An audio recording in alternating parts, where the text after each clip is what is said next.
Good morning class 7। How are you? आप सब कैसे हैं? I hope you all are doing well.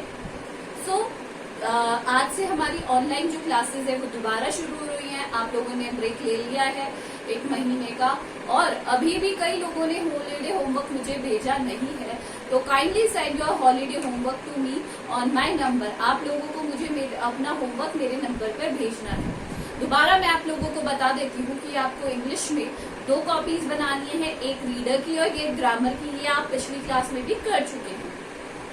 और आपको जो रीडर का वर्क है वो रीडर कॉपी में करना है, ग्रामर पोर्शन का वर्क ग्रामर कॉपीज में करना है। पिछली जो हमारी क्लासेस हुई हैं उसमें हमने ग्रामर के कुछ जो बेसिक टॉपिक्स है, नाउन, प्रोनाउन, वर्ब हमने कर लिए थे।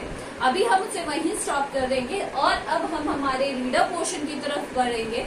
और आपकी जो रीडर बुक है वो ये है हनीकॉम, और उसका फर्स्ट चैप्टर है 3 क्वेश्चन। 3 क्या होता है? 3, और क्वेश्चन का मतलब होता है 3 सवाल। अब ये सवाल किससे रिलेटेड थे? लाइफ से रिलेटेड है, पढ़ाई से रिलेटेड है, या किसी सब्जेक्ट से रिलेटेड है? ये हम इस चैप्टर में पढ़ेंगे। We will start with the page number 5 से शुरू करेंगे। आप जब भी वीडियो देखेंगे आप सबसे पहले अपनी बुक्स को अपने सामने रखेंगे और मेरा वीडियो सामने देखेंगे, ताकि लाइन टू लाइन आपको समझ में आ जाए। A king has 3 question। एक राजा थे, उनके कुछ सवाल थे, तीन ही सवाल थे। And he is seeking answers to them। और वो इन सवालों के क्या ढूंढ रहे थे? जवाब। सीख करना मतलब होता है ढूंढना। क्या होता है सीख करना? ढूंढना।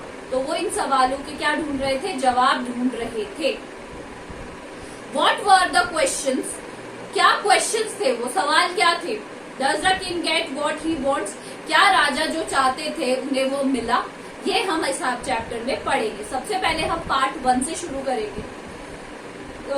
The thought came to a certain king। एक राजा थे कहीं के भी, सर्टेन किंग।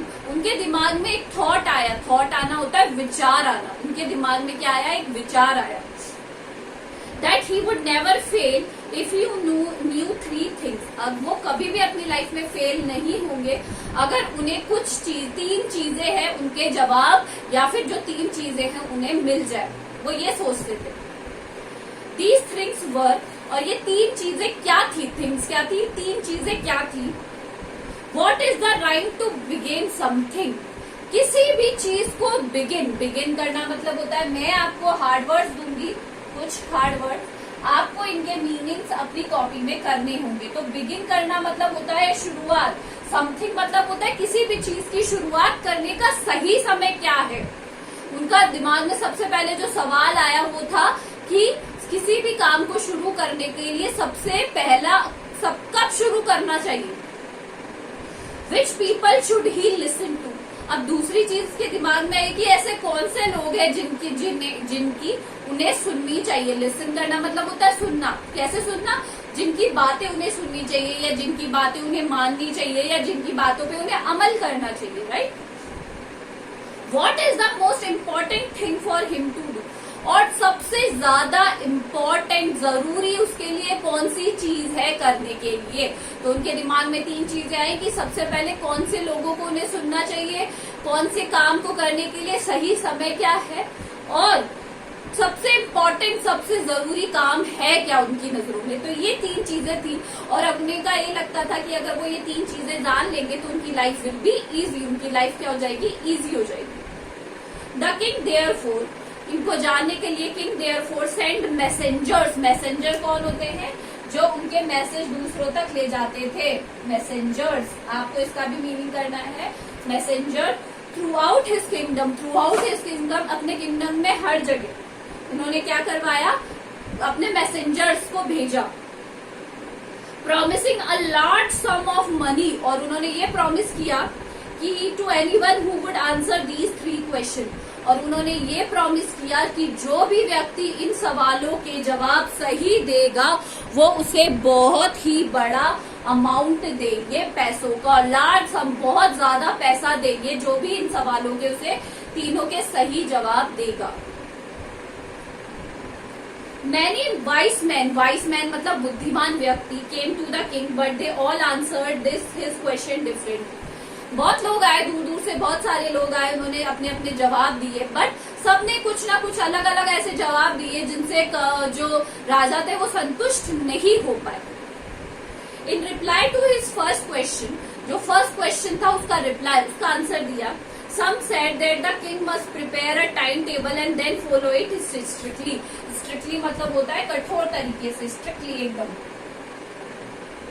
तो अब कई सब लोगों के अपने अपने विचार थे। तो कई लोगों ने, जो पहला क्वेश्चन था कि सही समय क्या है किसी काम को शुरू करने के लिए, तो कई लोगों ने कहा कि आपको क्या करना चाहिए, टाइम टेबल बना लो और उसको स्ट्रिक्टली फॉलो करो, मतलब उसमें जो भी आप लिखो उसको स्ट्रिक्टली फॉलो करो, उससे एक उधर इधर नहीं होना चाहिए।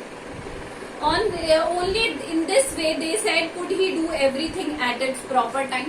अगर वो इस टाइम टेबल को फॉलो करेंगे तो यही एक जरिया है कि वो अपना जो सारा काम है वो प्रॉपर तरीके से, एक सिस्टमैटिक तरीके से कर पाएंगे। Others said it was impossible to decide in advance the right time for doing something. अब कई लोगों ने कहा कि ये इम्पॉसिबल है, ये पॉसिबल ही नहीं है, ये कभी नहीं हो सकता कि हम एडवांस में सोच लें कि किसी भी काम को कैसे करना है, कब करना है। ये पॉसिबल नहीं है, जब उसका राइट टाइम आता है तो वो काम होता है। कई लोगों ने उन्हें ये जवाब दिया। The king should notice all that was going on, avoid foolish pleasure. Foolish मतलब होता है बेवकूफ और pleasure मतलब आराम, pleasures। उन्होंने देखा कि सब लोग कुछ ना कुछ अलग अलग बेवकूफ भरे, मतलब अपनी जरूरतों के हिसाब से मुझे जवाब दे रहे हैं। And always do what ever second necessary at that time, क्योंकि राजा ने हमेशा क्या किया, अपने मजे के लिए जो वो चीजें पहले करना चाहते थे वो किए उन्होंने, जरूरी कामों को तो उन्होंने वैसे ही छोड़ दिया था, तो उनके लिए ये चीज पॉसिबल नहीं थी कि वो टाइम टेबल बनाए और काम करें। Yet others said that the king needed a council of wise men who would help him act at the proper time. अब कई लोगों ने, काउंसिल होता है ग्रुप ऑफ पीपल, जो मिनिस्टर्स, जो मंत्रियों की जो क्या होता है ग्रुप, काउंसिल का मतलब हो गया ग्रुप ऑफ मिनिस्टर, जो कि राजा अपने मंत्रीगण रखते हैं, जो कि उन्हें क्या करते हैं, एडवाइस करते हैं। तो कुछ लोगों ने कहा कि आपको एक काउंसिल ऑफ मिनिस्टर्स रख लेना चाहिए ताकि वो आपको टाइम टू टाइम क्या कर सके, सलाह दे सके। एडवाइस देना मतलब क्या होता है, सलाह देना। क्या होता है, सलाह दे सके। This was because one man would find it impossible to decide correctly without help from others the right time for every action. तो अब उन लोगों ने क्या कहा कि एक जने की राय तो किसी को लेनी नहीं चाहिए, क्योंकि एक आदमी तो कभी सही हो नहीं सकता। इसलिए आप क्या करो, ग्रुप ऑफ पीपल रखो, ग्रुप ऑफ मिनिस्टर रखो, ताकि अगर एक गलत हो तो दूसरा सही दे दे, दूसरा सही हो तो तीसरा सही दे दे, इस तरीके से। But then other said there were some things which could be urgent. But कुछ लोगों ने कहा कि ऐसी बहुत सारी चीजें होती है कि जो हमें अर्जेंट, मतलब फटाफट ही करनी पड़ती है, अर्जेंट करनी पड़ती है। These things could not wait for the decision of the council. और ये जरूरी नहीं है कि वो जो काउंसिल है, ग्रुप ऑफ मिनिस्टर है, जो समूह है मंत्रियों का, उनका इंतजार करे। कुछ चीजें ऐसी भी होती, कुछ जो काम होते हैं वो ऐसे भी होते। In order to decide the right time for doing something, it is necessary to look into the future. तो कई लोगों ने कहा कि अगर आप जानना चाहते हो कि क्या काम जरूरी है तो आप फ्यूचर देखो, मतलब दूरदर्शी बनो, दूर का देखो, फ्यूचर का देखो। दूर का ऐसे डिस्टेंस से नहीं, दूरदर्शी मतलब फ्यूचर का देखो। And the magician could do that. और ये कौन कर सकता है, मजिशियन। मजिशियन कौन होते हैं, जादूगर। मजिशियंस कौन होते हैं, जादूगर। तो सिर्फ ये कौन कर सकते हैं, दूर का कौन देख सकता है, जादूगर। The king therefore would go have to the magician. तो किंग को कहाँ जाना पड़ेगा, मैजिशियंस के पास जाना ही पड़ेगा। तो कई लोगों ने उसे कहा कि आप टाइम टेबल बनाओ, कईयों ने कहा कि आप ग्रुप ऑफ मिनिस्टर रख लो, कई लोगों ने उन्हें कहा कि आप मैजिशियन के पास जाओ, ताकि आपको जो फर्स्ट क्वेश्चन है कि किसी भी काम को करने का सही समय क्या होता है, उसका उन्हें जवाब मिल सके। तो आज हम यही तक करेंगे। आप ये जो सारे हार्ड वर्ड्स हैं इनके मीनिंग हिंदी और इंग्लिश में करेंगे और मुझे मेरे पर्सनल नंबर पर भेज दीजिए। This is all for today. Thank you.